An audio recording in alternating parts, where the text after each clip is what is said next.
Hi, my name's Athan, and this is Uncommon. Uncommon is a production focused on the why of business, media, and marketing. It's made by my team at Neural, a digital agency for challenger brands and talent. To learn more, just visit neural.com. That's NEURALLE.com.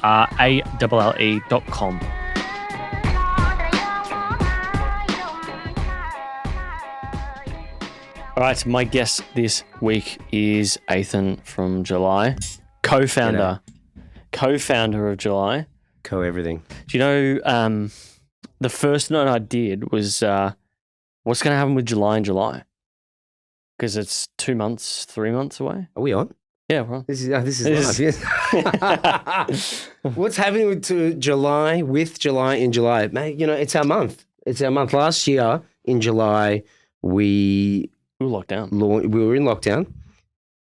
We were dying a very slow death, if I can be very honest. Really? We were still in lockdown. We were doing almost zero sales. You know, from the beginning of lockdown, we were 95% drop in revenue. Fuck. So we're talking like close to zero. And it's funny at that stage, you know, when people talk about percentage growth, like 1,500% growth year on year, but when you're already at zero, the percentages don't mean anything. It reminds me, like my dad used to say when I turned 18, he's like, I'll double whatever you have for your first car. Whatever money you've got, I'll double it. Mm-hmm. And then he like looks at me with a laugh and says, do you know what double zero is? Zero, man. You're not getting anything because you don't have anything. Yeah, right. So that was his, that's what that reminds me of. We had nothing. So the growth can't even be expressed in percentages because we were literally at $0. Yeah. So last July was, the lead up to that July, we had decided that we were going to expand internationally. The lead up to it. So how long ahead are we talking? I think we were in March, April. We said like, we're running out of money. We need to do something. Yeah. So we had just launched the Carry-On Light, which was the lightest double wheel carry-on in the world, at 1.8 kilos. This was part of our like something to do during COVID, launch new product. We got a lot of press for it. It was a really, really good product, really, really good launch, great creative. All the things were really nice for it, but obviously not that many sales. So we're like, okay, well, we got the PR success for this thing. What do we do with it? Now that we're not selling in Australia, everyone's mandated lockdown. We can't leave the country. No one's traveling. What do we do? So we looked at other budget airlines. I'm giving you the long story, by the way. This is the extended. Right? So, you know, we looked at other budget airlines. We knew like Europe was a big budget airline travel industry. And they like light luggage. They really want something super light as they're flying Ryanair and EasyJet, so they don't have to pay anymore than their €50 trip between Athens and Brussels. So we were like, okay, we're going to launch in the UK. We'd spent like 2-3 weeks briefing the team, UK. Let's get this done. Yeah. And on our way to lunch, we're having accessory Japanese down in Collingwood. Love that place. It's killer, right? And on our way there, we're like reading the news. UK goes into further lockdowns, like stricter lockdowns that they can't travel anymore. We're not going to do that. Yeah. We're not going to launch in the UK only to be met with more trouble. So within that lunch, we decided we were just going to flip to the US and spend the last of our money launching in the US for one big hurrah. Yeah. And just hope for the best. And it worked. Well, yeah, it worked, right? So we did July 1, you know, lots of PR, lots of media, lots of product. We did whatever we could to make it work. And that July, I mean, we smashed it. The Americans love the product. They love shit. They love to spend money. They love to spend, well, they love spending it on us at that particular period. It gave us a revenue boost. It gave us a confidence boost.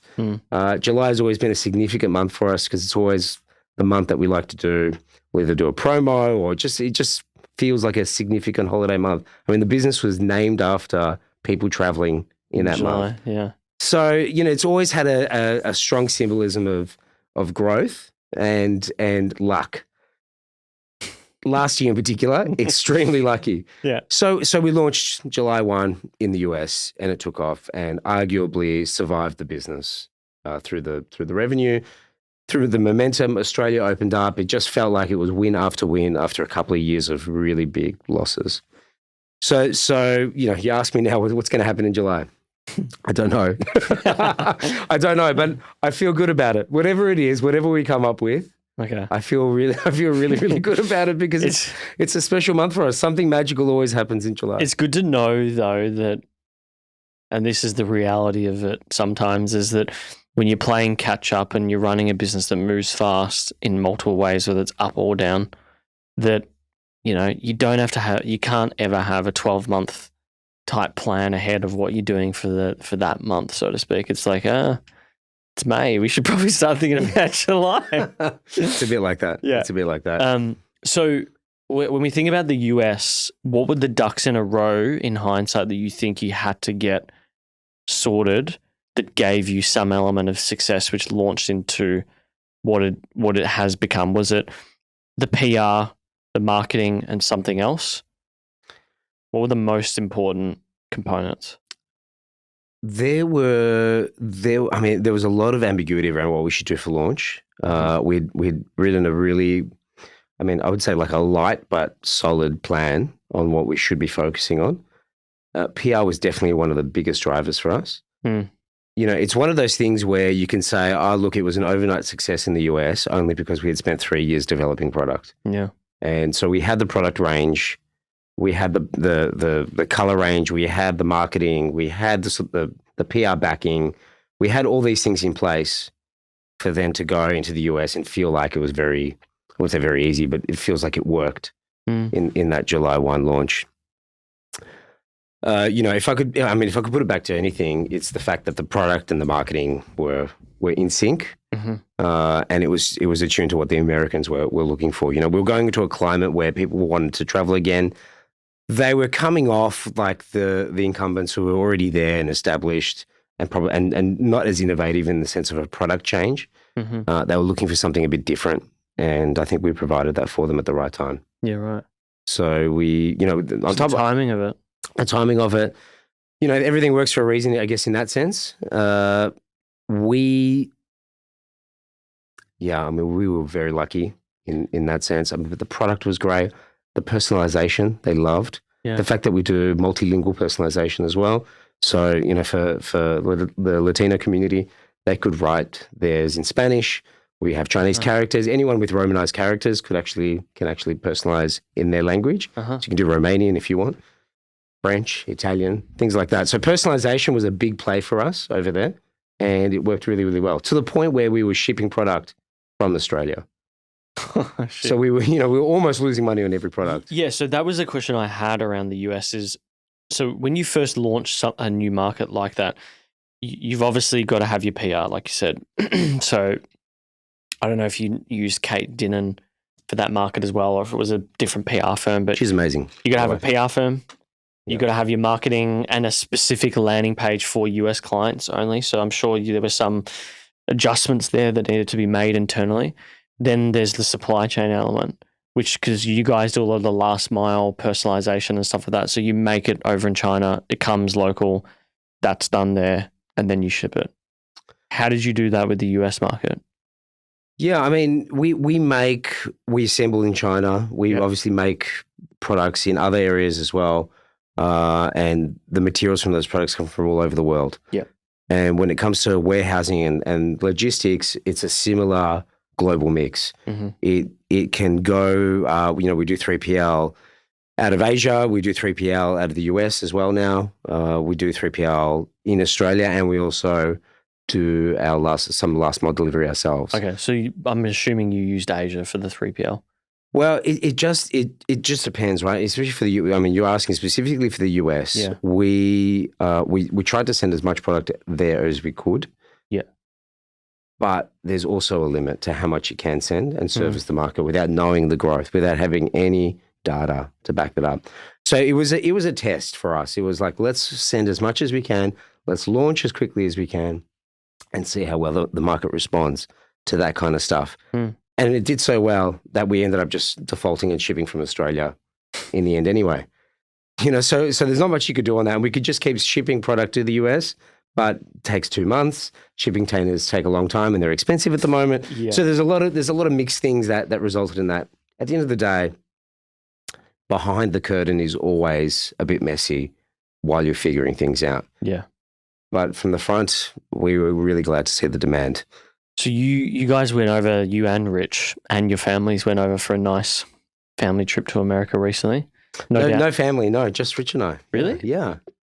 Oh, I thought the family went over as well. I met my family in Singapore afterwards. Ah, okay, that makes sense. Yeah. So what have you done infrastructure-wise to set up in the US? So we set up, we formally set up warehousing over there to make things a lot easier. Yeah. Streamlining, just shipping and processes and things like that. And then we just met a few people. I actually just wanted to go to the US and hang out a little bit. Okay. So we went to New York. We had a great dinner. We had some great Greek restaurant that mate Aaron introduced me to, Kiki's in Chinatown. There's an old laundromat in Chinatown. Yeah, right. Which is quite cool. What else did we do? I mean, we hung out. We met some absolute great people, potential investors. It's got a vibe in the market. Good e-commerce people. A lot of Aussies who have moved there. Yeah. Doing really well over there in e-com and services and just branding and product. There's just a vibe over there, especially LA and New York. There's just Aussies who are doing things. Yeah. It's like I've had this conversation with friends around like Sydney, they feel is like a very entrepreneurial city. Like a lot of friends have moved to Sydney for that, and then they go and then move to LA and they say it's another world. There's a very, you know what I mean? There's that vibe. They can't describe it. I've not been there, so I couldn't say what it is, but yeah. The hustle is real in LA. Yeah, it's great. It's a beautiful place. Yeah. The weather's lovely. It just feels good. It feels really good. Where's the warehouse in America? Did you go like LA or did you go somewhere like Texas? Texas? Yeah, it's in Dallas. Cool. Yeah. Yeah, because that Texas market has become massive for a lot of people leaving. Seems like a lot of people are going to Texas. Yeah. Mainly Austin. Austin's sort of the place to live. Mainly Austin, but when you look at other parts of Texas, it is quite a beautiful place. There's other places. Yeah, it's big. It's beautiful. Yeah. I don't know if I would describe Dallas as beautiful. I think Dallas is a rough gem. Yeah. That needs a lot of romancing. But Texas as a whole is quite nice. How have you guys looked to differentiate yourself in that market? Because when you look at it, you got away. We're just better. Just better. That's the pitch. We're better. Yeah. How do we differentiate? There's an old marketing story around Hertz and Avis in the car rental market. Yeah. And Hertz was number one, and Avis always said, "We try harder. We're number two." Yeah. And not to say that we're number two, but we definitely try. We definitely work harder than a lot of other people in the category. Yeah. We are on-the-ground founders. We have a very tight, nimble team who are extremely hardworking people. We do whatever it takes to get product done, to get customer experience perfect. We try everything ourselves, and we're a very small, nimble team that do it. So do I know what we do to differentiate? Look, we try and just make great products, but the team is what drives it. And I feel like that's our secret sauce. Yeah. Yeah, the team. There's nothing special I can really tell you other than like the team is amazing. We're super solid, very tight knit. Everyone gets involved in product development, creative ideas, helping with shipping and customer service, like every single person. I don't know how, because this is the thing that I've been reading. Do you know Byron Sharp? I don't. Ever heard of Byron Sharp? So I've had like all those big ad guys like Dan Monheit's been in regularly, but I love Dan. We all love Dan. He's the most regular guest, I think. We had Mark Howitson from Howitson & Co. in. A few other ad people coming in. And I really find it interesting, and they talk about different trends. And one of the things that they spoke about recently, this is Mark in particular, was Byron Sharp. Byron Sharp speaks about evidence-based marketing and how that is sort of the new, not trend, but that is the new push within the realm of marketing that shows actual data and analysis on what by and large gets results for brands. And one of the things they speak about is that branding, whatever that is, the logo, the coloring, the design of the product, the people, etc., is the most important thing. And sometimes you can't really quantify it. But I would say when you look at July and you look at some of your competitors, it's very distinct, and you can sort of I can very easily say that this is what July is when you look at it. I just don't know what it is yet because it's a young brand, right? Right. So yeah, I definitely think that you guys have something unique. It's just, it's a natural evolution. I mean, a brand is a promise, right? It's a shortcut to. It's a shortcut. You see it. Yeah. You see Coca-Cola on the shelf, and you go, "It's a caffeinated, caramelly sort of drink." Yeah. And I like this over these others. I mean, I had this conversation last night at dinner with a guy who was running a very successful sock business over in the US. Bombas is the sock brand, and a few hundred million, if not $1 billion in rev during COVID. Something crazy. Anyway, we were talking about brand and distribution and how like controlling the narrative, controlling distribution actually controls the story. And that's how you really cultivate a really strong brand. And that's true in some sense. It's true when you don't want to spend the money building brands in other ways. You can't, to use your references, Coca-Cola, they use distribution en masse. You can get it at the worst milk bar. You can get it in the best restaurant. It doesn't alter how you see the brand at all because they spend so much money doing it in other places. Younger brands, D2C brands, newer brands don't really understand the concept of spending at that kind of awareness level. It really takes like an FMCG brand narrative to come in and go, this is how you do it properly. Yeah. This is how you translate what a brand means at scale, regardless of distribution, regardless of the logo. Yeah. And so to your point, you basically can't rely on advertising and or distribution the way that a large FMC brand will. Like the brand of July has to be something that doesn't exactly scales. Like you got, there was this story a while ago of you, I remember, I think it was when you first came in for the interview, like you were delivering packages to people. Ourselves, yeah. On the Little back of the things, scooter. Yeah. Little things like that, you got to do. And they just don't. You can't do that when you're at a Coca-Cola. You can't, but I guess my point was a little bit the opposite, that even if I wanted to do a Coca-Cola at this level of the business, I can't do it. You need you need to be sponsoring 4 soccer teams globally around the world, right? I agree. To really translate to this point where I can distribute Luggage in milk bars around the world in Brazil. Like I can't get to that scale unless I'm at that scale. Yeah. And that's not just a revenue thing. There's a lot of startups who do that kind of revenue that don't get to that brand level. But if you ever had that money, would you because in the D2C brand, you're gone past the days of relying on retailers.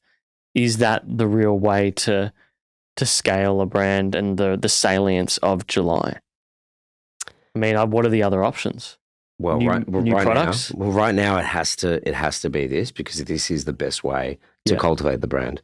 But to scale up, to do what you need to do, marketing has to change, brand vision has to change, and the approach can be different.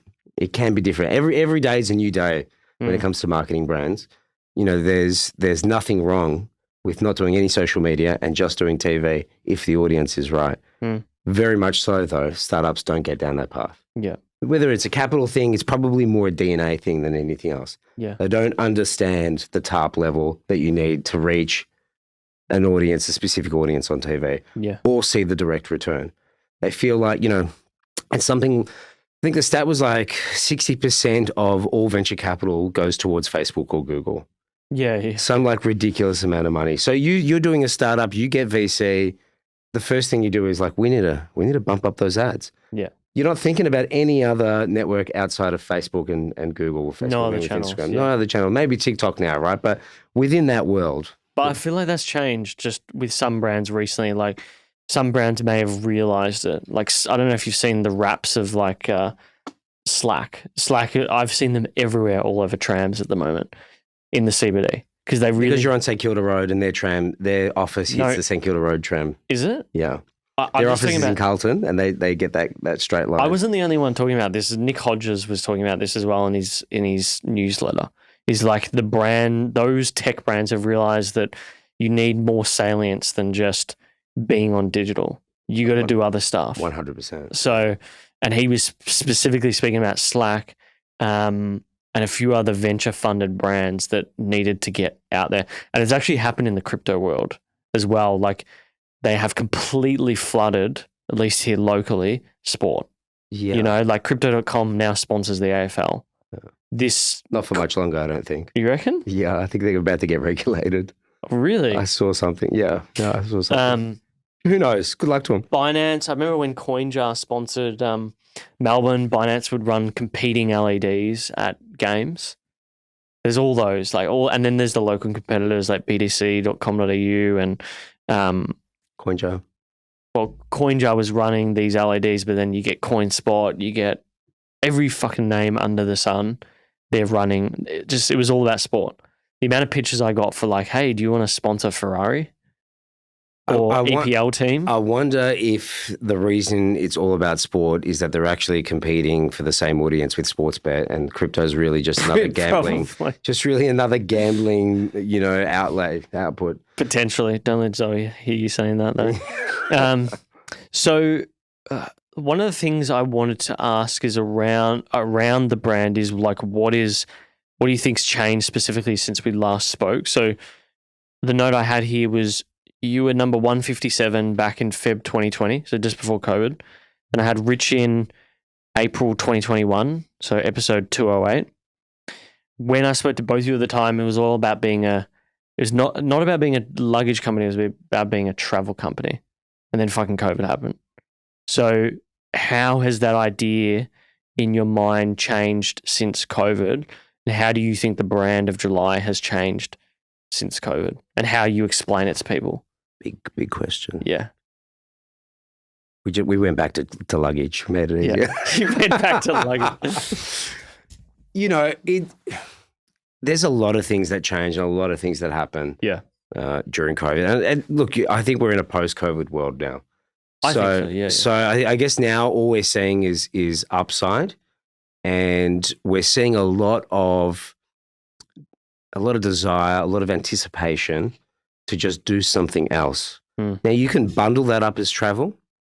It's very easy to just say that's all travel stuff, but a lot of people are craving more. They're craving new. They're craving experience. They're craving something, a bit of connection outside of the 5-6 people they've seen for the last 2-3 years. So is it travel? Yes. Is it experiences? Yes. And, to sort of go down that Airbnb brand pathline. But ultimately people are wanting new. They want something else. They want to live a little bit. You're finding people now, they're not just, the concept of revenge travel is known. Revenge travel. Revenge travel means like, you know what? I am going to travel and I'm spending twice as much in doing that. I'm going to get the good hotel. I'm getting premium economy. Do you know what? I will buy the linen shirt before I go so that I look good on the plane. Yeah. It's like doubling down and to make up for lost time. Yeah. So it's no longer budget holidays. It's like we go large. Yeah, we go large, but it can still be budget, but larger budgets, right? So like you're still going to Bali, but you're doubling down. Yeah. You got the driver for the day. Yeah. Just take me around. Like there's a bit more spend happening in that world. I definitely agree. Looking at Lauren and I as an example, we're going to Europe.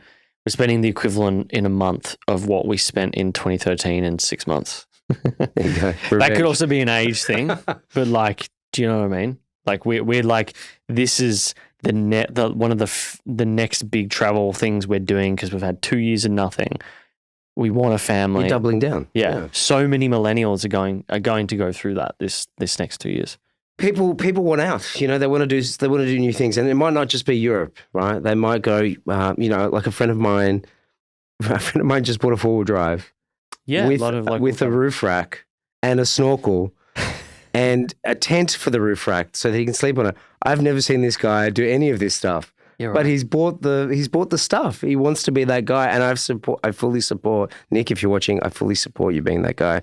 So I want to be part of that. I want to see him do it, and I want to see more of that. The people are just doubling down. They're trying to break away from the personas and the people that they've been forced to be for the last couple of years. So does July ever get into the business of competing with Jayco and all those sort of companies and creating like, what do they call them? Like trailers or? We fully support. Not yet. No, we fully support. Get into the airline business. Yeah. Just do a July plane. Yeah. Could happen. No, but like a tent, I can see a July tent working. It's funny. We were talking about tents today. Really? There's a really nice tent company. I can't remember the name now, but I think they're $25,000 a tent. Jesus fucking Christ. But they're a house. They're a tent that's a house. Yeah. and you put it. It's like tiny cabins, but made of canvas. Yeah, right.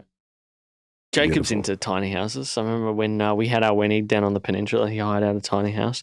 That's a big thing. I agree. Like when you look at, we talk about the things that we watch on YouTube regularly, and you're a guy that will just watch this engineering channel or this dude. Oh, you remember that? Yeah. Always. I'm pretty sure I'm sub to him. And the thing that I've been getting into lately is people who are doing sort of like wilderness, not survivalism, but like, let's say it's a guy in Canada, it's winter, and he goes out and camps for like 3 nights and he just relies on what's around him. Something very calming about that, because you've been stuck inside around screens for so long. There's a getting away from it all that you just mentioned. And you know he survives because he uploaded the video. Because he uploaded the video. There's a sense of calm knowing like he's going to make it. He's going to be okay. There's something very, I don't know, like the fire, the being away from it all. There's something about that. It's a beautiful thing. It's nice for people to crave that. And as you see with the demand in Unyoked and Ripper Ride, all these sort of like micro hotel businesses and tiny house businesses that have popped up, the demand has just gone through the roof. Like they've expanded over to New Zealand. I think Broadsheet's gone over as well. So it's, people are just keen to do, see and eat more. So what are you keen to do, see and eat more of? Like, is there something that you really want to get to over the next year with the family? We just did US with Rich. Yep. Work family. That was fun, and seeing a bit of that. Singapore a few times. Singapore with my partner and children. Yep. To see her family, which is, by the way, a Greek colony. It was originally founded by a descendant of Alexander the Great. So that's right. Yeah, the Singaporeans are Greek in that sense. Where would we want to go? I mean, the obvious thing is to go back to Greece, and the very Greek thing to say to want to do that. Yeah. We had a lot of fun in Italy down the Amalfi Coast. I'd love to go back there. But I mean, there's also a lot of parts of the world I haven't been to.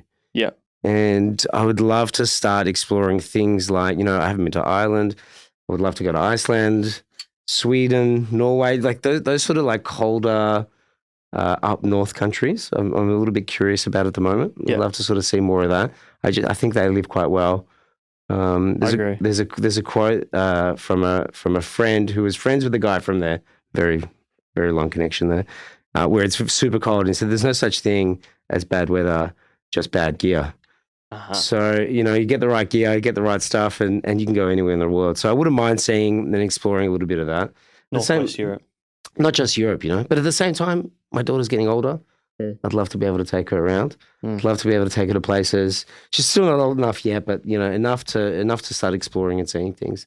That'd be quite fun. I would highly recommend Northwest Europe. We're doing West Germany to see family and Greece and Cyprus to see family, but we will be going and seeing friends in Copenhagen, Stockholm. Nice. They've all just had kids during COVID, so that will be very, very exciting. I think Copenhagen's one of the best cities in the world, personally. I've never been, but I've heard good things. Yeah, it's a beautiful place. Now, speaking about travel, and maybe we'll talk briefly about talent, because I was just having a conversation this morning with my dad around hiring people and how hard it has been during COVID. It's definitely an employee's market. There's no doubt about that. You mentioned before about finding the right people. You've definitely found the right person, I think, in Zoe, who just got promoted to GM. That's right. What do you admire about her, and why promote her to GM?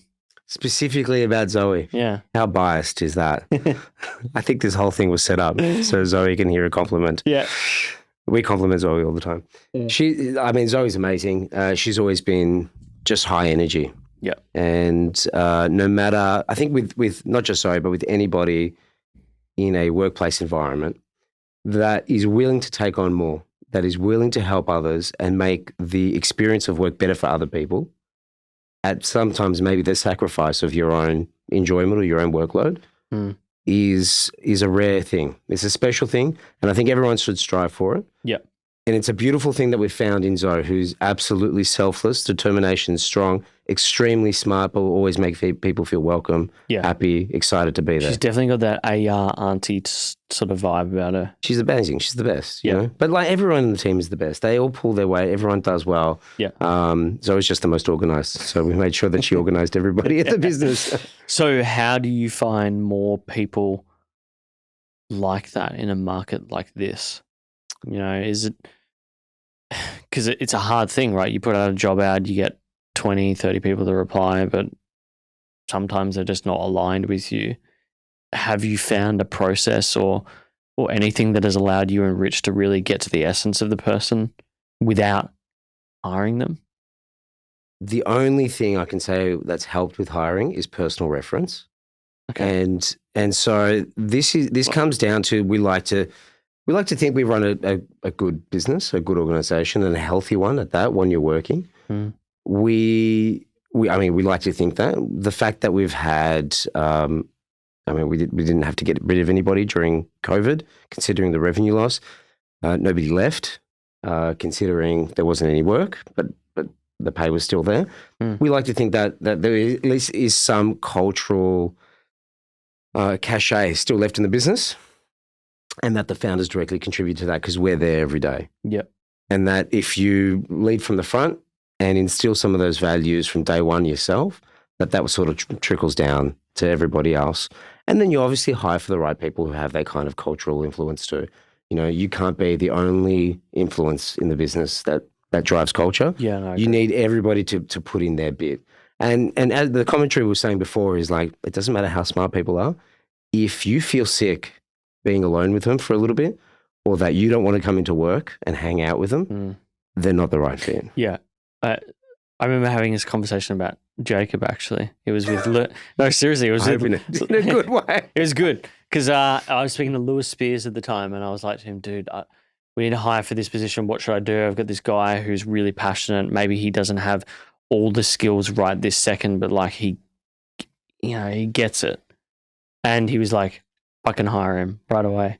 Do you know what I mean? So, and he did he did the exact same thing with his producer, and that actually Keelan would have had less skills than Jacob. Like he knew nothing about editing, but he just loved the brand and he got his whole media persona, so to speak. So sometimes it's just that. It's like you just know that this person gets it. Yeah. Look, you know, you and how do you meet those people, right? Usually people that you know good people too. Like what you said, by referral. Everyone hangs around kind of similar people. Mm. You know, you hang around with smart, talented people. They're going to hang around with smart, talented people. Culturally, you're kind of all within the same remit. You end up finding the best people through referral. Mm. We found Zoe through referral. In fact, 90% of the team has all come through referral. How did Zoe get referred? What was the connection there? He was an employee at the time. Okay. Yeah, and he's no longer with the business. But he'd referred Zoe. They were friends, and she was great from day one. Yeah, right. There you go. She had a question for us around luggage, and because when you look at that as a D2C or e-com product, it's not something that someone's purchasing regularly. Just like we've had what's his name come in to talk about My High, which is sort of like a $400-500 sauna suit. Yeah, I know the My High. Yeah. So interesting. It's I like the product. Great product. Yeah, I like saunas generally for me. It's a tough game. I hate them. But infrared sauna I can do. Yeah. I do prefer the being sat in the actual sauna itself. Yeah. That being said, similar high value product. How do you think about lifetime value of a customer? How do you develop that to make them return buyers? Like it's a complex, almost theoretical question, but I know for a fact that thinking about myself, let's say I'm a very loyal customer, I buy a July product. Then each time someone needs something in that remit of luggage, I will suggest you've got to buy this July product. And then they'll be like, oh, this is a fucking great product. And then they refer it to their friends, et cetera, et cetera. So there's that element to them. But do you think about the other products that you're potentially going to launch that would mean that I buy more things? You know, like the carry-all, or what was I talking about to Zoe about the other day? I feel like I was talking to her about a laptop sort of baggy thing. Like a little briefcase. We were talking about like, she asked me because I was like, oh, I've got all this shit that I have to carry, like cords and stuff like that. And she's like, Tech kit. yeah, the tech kit. Yeah. So, I mean, there is an element of trying to come up with and trying to deliver our version of things that people want, like tech kits, like backpacks, like other bits and pieces like that. Yeah. And, you know, we like to think we put our sort of design thinking, our travel spin on these products. Oh, too much wine. Big night last night. So, you know, we like to think that we can do those sorts of products with the July lens. Yeah. But the lifetime value in product, especially a high ticket item product, is not like a SaaS business. It's not like the razor business or the FMCG business. It's a bit more like the automotive business. Okay. You know, your BMW, you sell somebody a BMW, you're not like, how many hats can we sell this guy? You know, it's a convertible. I reckon I can get a hat a year out of this. You know, it's not really, you're not thinking like that. Yeah. You're thinking of every customer is a potential advertisement advocate for the brand. Yeah. They'll spread the word, as you said, so it becomes a network effect there. But then in 5 years' time, when they need something else, or in, you know, when a new need does pop up, that they've had such a great experience with the one product that they've bought or the set that they've bought, that they then come back and buy something else from us as well. Yeah. So lifetime value, in a sense, is not like a 2-year, $1,500. Let's try and churn as much as possible. You know, how can we increase that? What other hats can we make for them? It's a little bit less like that and a little bit more, well, these guys are promoting the product as much as possible. And in 5 years' time, they'll upgrade and get it again. They'll get their family to upgrade again. It continues down that path. Yeah. Yeah. No, that makes a lot of sense. And I think it just triggered this memory I have. We've got the book here. I don't know if you've ever read the copybook, like the traditional advertising book. And it's basically like two components, two parts. One is traditional ads and one is the copy that went with the ads. And like the old Volkswagen. All the old Volkswagen, all the old BMW ads, all that sort of stuff.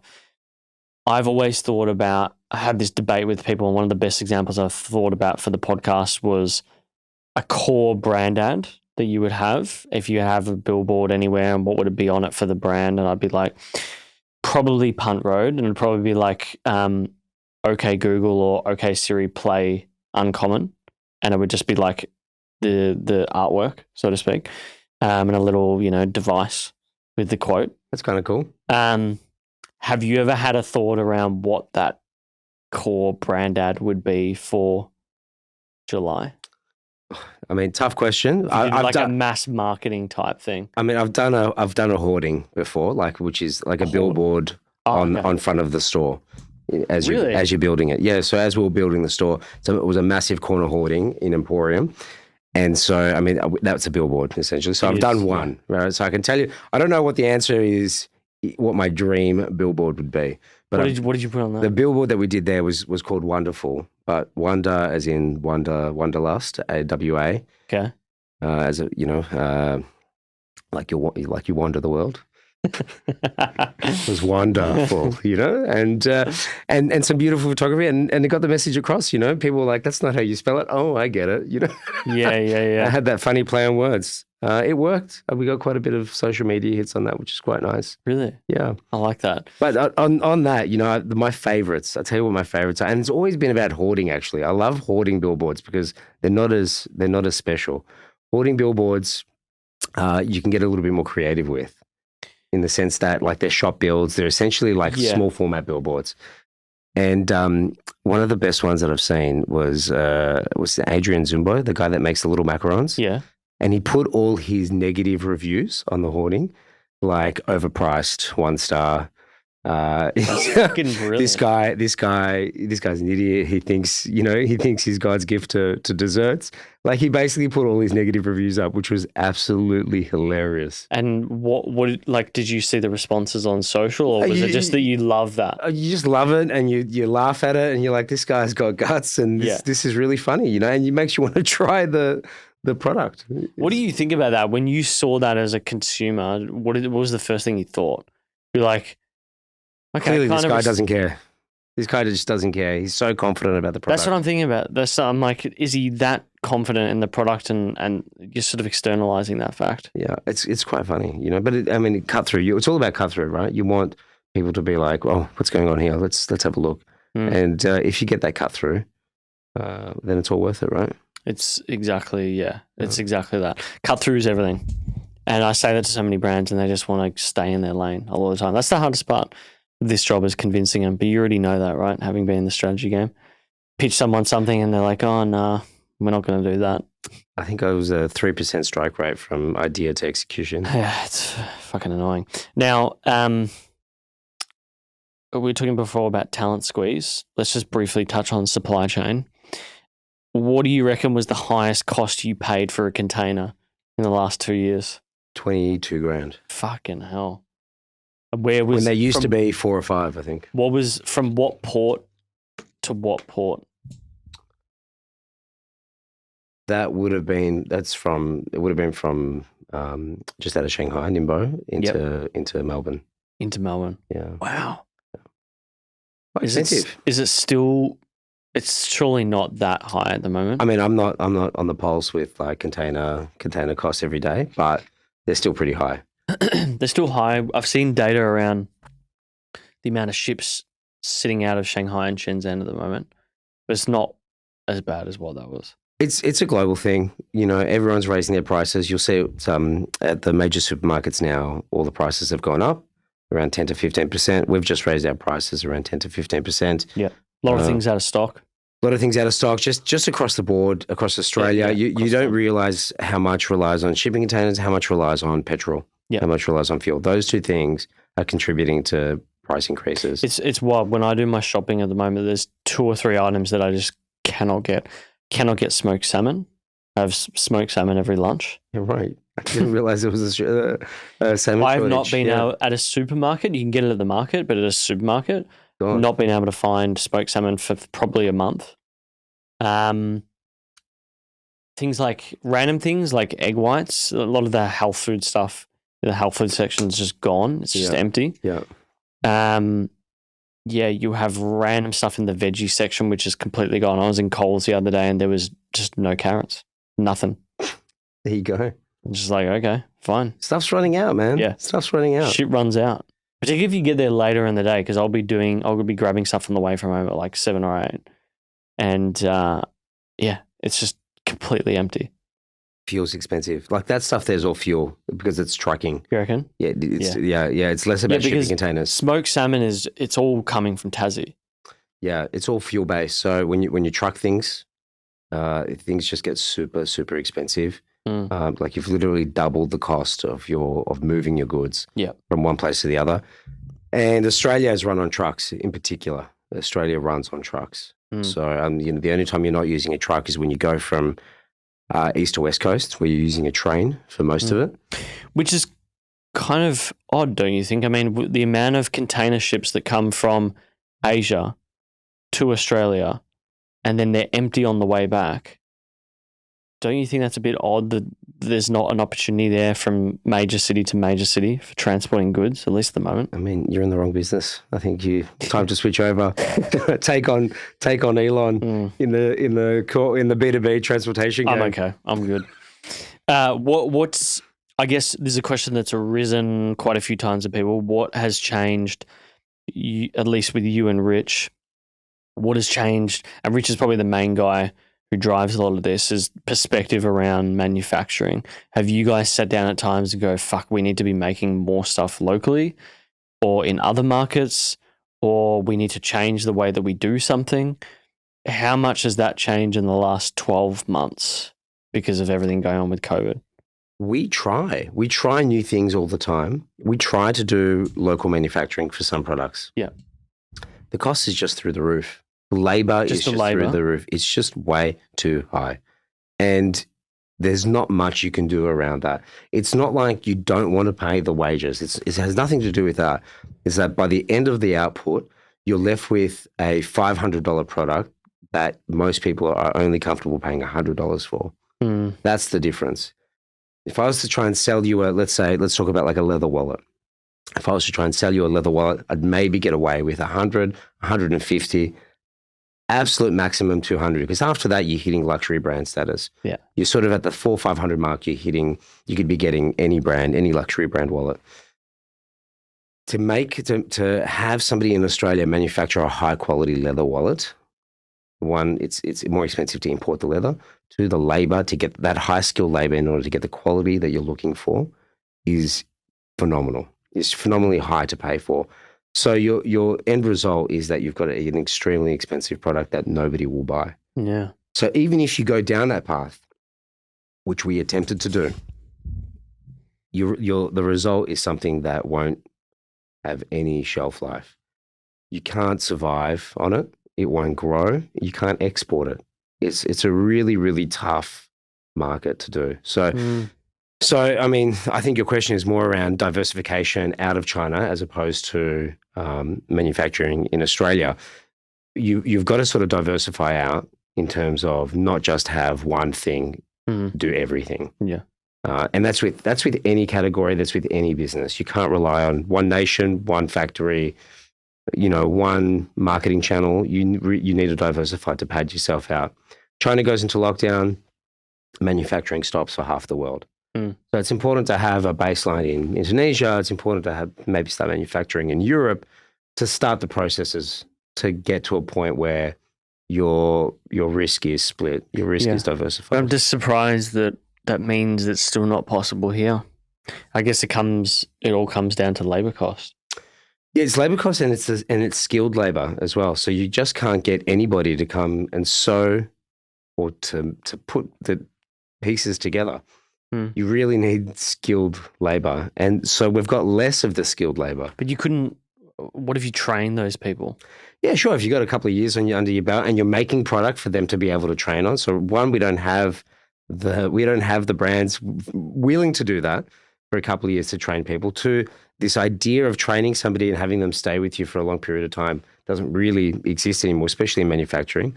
We don't have a manufacturing industry in Australia anymore outside of primary produce. So you're in this position where, and not only that, all the talented people in the manufacturing space, which were our grandparents back in the day, who were seamstresses, they were people who knew how to do the technical detail around sewing and welding and things like that. They've all gone. They've all retired. They're all too old, and they haven't passed on those skills. Those skills have depleted. They've gone somewhere else. And so, even in Asia now, people's kids don't want to do that work. So that skill's lost there too. So the next spot will have to be, Vietnam's still passing on the trade, which is great. You're still finding it in Indonesia. Africa doesn't have the high quality skill or the legacy, but they're getting there. Some countries in Africa, but you're still finding places in like Eastern Europe who can still produce. Portugal's still a strong production hub. Like anyway, there's parts in the world that are still maintaining it, but we focus on Australia. We don't have the talent. The talent that is there is expensive. Getting the materials and getting the level of quality in the materials is still extremely high cost. And then the market demand just isn't there to pay for the final result. Yeah, it makes me think that more and more of what we do manufacturing-wise is going to be about high-value manufacturing. People say that and they think it's just we're making computers and shit like that. The way I interpret it is like you're spending more on the conveyor belt than you are on the people, if that makes sense. Like it's more robotics, it's more automated devices that, if I think about my dad's business, it auto collates pieces of paper, which are then just lifted by a person, or they go directly into the box, as opposed to it being done on a bench where it's that sort of stuff. Yeah. So I don't know. It fascinates me. It's crazy, and then like on the flip side of it, where wages are cheaper in America, and you look at Amazon, who arguably have some of the best tech in fulfillment in the world, their scalable resources, employees that can ultimately be abused. Like at the end of the day, they're working for nothing for extremely long hours.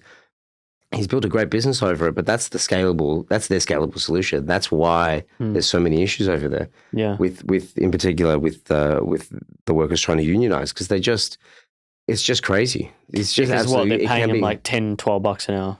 So it doesn't matter. I guess my point is, it doesn't matter how much tech and money you have. Your scalable solution is, can we just pay these people nothing?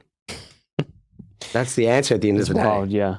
Have you seen any of those docos on places like Amazon where they basically just they're getting undocumented migrants, or like a heavy emphasis on the Latino community, and they pick them up in trucks or vans and stuff like that.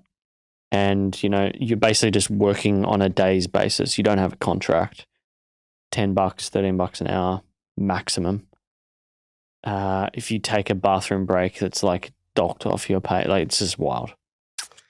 Yeah, we're very lucky here. We are very lucky, but it means we can't manufacture stuff. It means you can't get an Australian-made wallet for under $100. We just need to, make some robots. All right. Before we get into some quick follow-up, quick rapid-fire questions, let's call it. Yeah. How many of these sort of interviews have you done since mid last year? 0. Really? 0. I haven't done any of these things. This is my first one. This is sort of like me warming up. I haven't. Nice.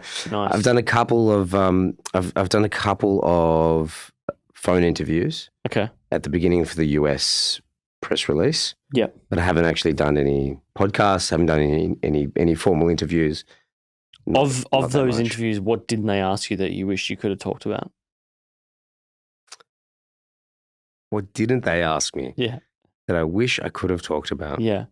Because my dreams and aspirations to be a dolphin trainer. Yeah. Is that true? That's not true at all. Look, at the end of the day, we're just extremely rapt that, Rich and I have started this business, and we had a super tough time in the last couple of years, and we're just really glad to have been out of that. You're just glad to be through it. We're glad to be through it. Not everybody survives these things. No, and not many did. We, especially in the travel game, if you worked in hospitality or if you worked in gyms and health and fitness, it was a tough time. A lot of people made a lot of money during COVID. A lot of people that didn't. A lot of people that didn't make it through. So, we're just happy to be here. Nice. I like it. All right. Rapid fire to finish things off. What's in the fridge at the moment? I'm really into Philadelphia cream cheese at the moment. Really into it. Just on toast? Just on toast. Yeah. My daughter started eating it with Vegemite, like Vegemite and cream cheese together on toast. That could kind of work. It works really, really well. And I haven't eaten cream cheese in maybe 10 years. Yeah. It's delicious. Cream cheese with some salmon on toast is fucking amazing. Beautiful. Any other go-to items in the fridge? Any other go-to items? The Meredith goat's cheese with the dill in it. It's like a dill chevre. Beautiful. Yeah, it's really, really nice. And so instead of chopping up usual feta with your salad, sprinkle on a little bit of feta dill, like chevre dill. Okay, and this is because you're not trying to put 30 too much olive oil liters of olive. Yeah, exactly. Trying to keep it lean. All right, in the last year, what have you purchased under $200 that's, I don't know, most positive impact that you've enjoyed the most? Anything that really springs to mind? Sub $200 that I've enjoyed the most. Yeah. Oof. July packing sale. $201. What I don't even know what I purchased in the last what is it, year, is it? Last year. What have I purchased in the last year that's brought me the most amount of joy? I would say that I have what a bloody tough question. Probably a gym membership. Okay. I think a gym membership's probably been the best thing I've bought under $200. Yeah. Or a couple of sessions there that sort of got me. Where are you going? What's your gym? Oxbox. Jason, the trainer there at Oxbox. Yeah. Rockstar. Oxbox. The Oxbox. Where is that? Collingwood. Where else? I tell you what, obviously gym memberships are more expensive than that, but the first couple of sessions were trials and is what got me back into it. So, I would say my best purchase, honestly, in the last year has been similar, but it's not for a gym, it's for a bouldering place. Like, it's the first time ever in my life where I felt genuinely stoked about exercising regularly. nice. So That's what you want. That's what you want. Yeah. Yeah. Hanging out with ripped Asians. That's what it's about. That's it. Yeah. Endorphins. Endorphins going on. Endorphins, climbing fucking fake rocks, falling off. It was so funny. The other day I was there with Lauren, maybe 2 weeks ago. We walk in, you got 2 sections. You got the main section. It's like a converted warehouse. On the left, you've got the other section. It's clearly like a roller door that used to be there.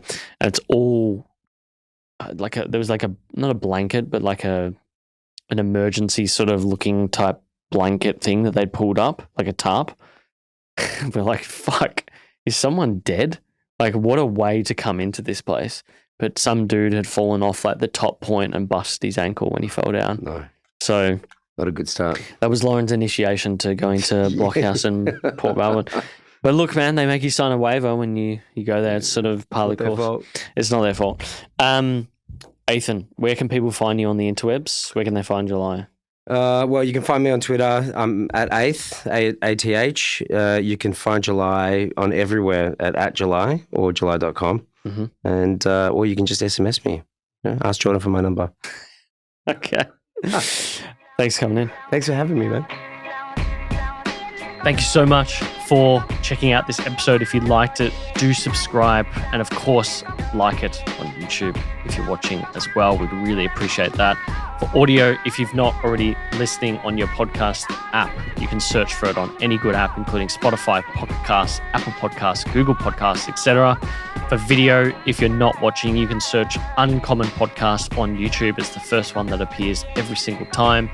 For behind the scenes, do follow us on Instagram and TikTok. It's at uncommon_show. But until next time, thanks for tuning in.